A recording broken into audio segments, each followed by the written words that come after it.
अस्सलामुअलैकुम। Discrete math with application का हम चैप्टर नंबर 8 रिलेशन डिस्कस कर रहे थे। लास्ट लेक्चर में हमने चैप्टर नंबर 8 रिलेशन की एक्सरसाइज 8.5 को कंप्लीट किया था। आज हम इस वीडियो में एक्सरसाइज 8.6 के टॉपिक डिस्कस करेंगे। जो आज हम टॉपिक डिस्कस करेंगे उसका नाम है partial order of a relation. Mean के हम पार्टियल ऑर्डर ऑफ रिलेशन कैसे फाइंड करते हैं, इसकी हमारे पास डेफिनेशन है। Any relation R on a non-empty set A is called partial order और partial ordering। वो ये कह रहा है कि R हमारे पास कोई एक रिलेशन है जो नॉन एम्प्टी ए सेट से बनाया गया है। It is reflection antisymmetric and transitive. वो ये कह रहा है कि जो हमारे पास रिलेशन अगर वो इन प्रॉपर्टी को होल्ड करता है, रिफ्लेक्शन को, एंटीसिमेट्रिक को और ट्रांजिटिव प्रॉपर्टी को, this set A together with the partial order relation are. जो कह रहा है कि जो सेट ए है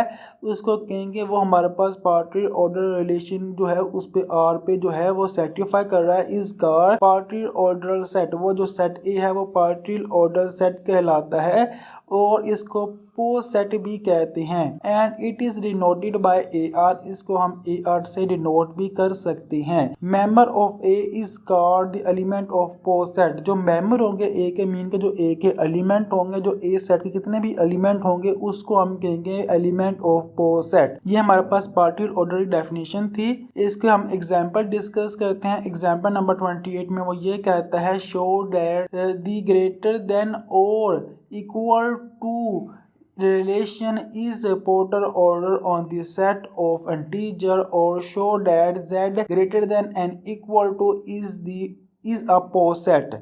वो ये कह रहा है कि जो हमने शो करना है कितनी भी ग्रेटर देन और इक्वल टू हमारे पास नंबर है, क्या वो इस प्रॉपर्टी जो हमारे पास पार्टियल ऑर्डर की डेफिनेशन की जो प्रॉपर्टी है, तीन प्रॉपर्टी को होल्ड करता है कि नहीं करता। हमारे पास जो फर्स्ट प्रॉपर्टी है वो रिफ्लेक्शन की है, सेकंड प्रॉपर्टी एंटीसिमेट्री की, थर्ड प्रॉपर्टी हमारे पास ट्रांजिटिव की है।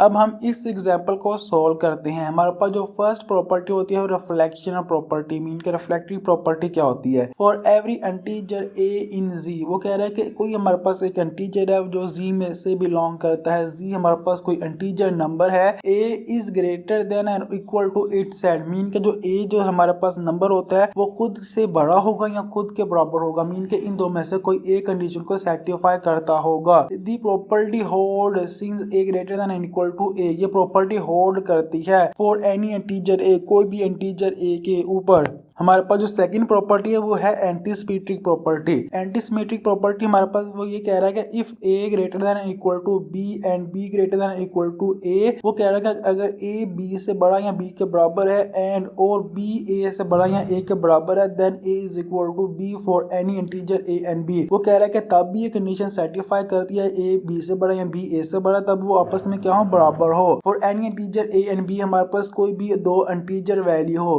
दी property hold because a is greater than and equal to b and b is greater than and equal to a। वो ये कह रहा है कि प्रॉपर्टी होल्ड करती है क्योंकि a b से बड़ा भी हो सकता है और b a से भी बड़ा हो सकता है। कब हो सकता है, कब वो आपस में बराबर हो। a and b must be a same integer। तभी हम इसको कह सकते हैं कि a और b क्या है, आपस में एक ही इंटीजर हैं।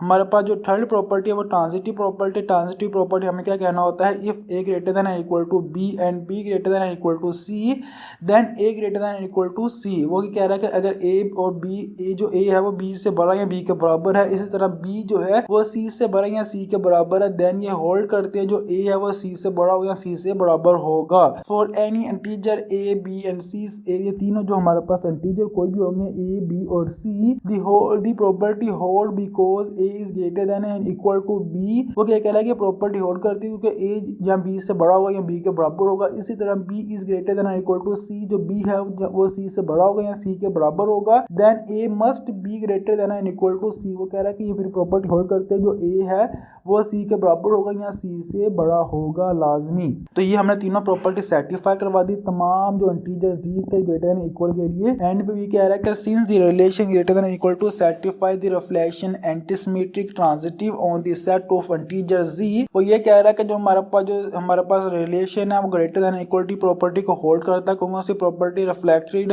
एंटी सिमेट्रिक ट्रांजिटिव प्रॉपर्टी को होल्ड करता है। हम इसको लिख सकते हैं z greater than equal to, हम इसको ये भी इस फॉर्म में लिख सकते हैं from the partial order of the set poset. ये हमारे पास partial order of poset कहलाते हैं।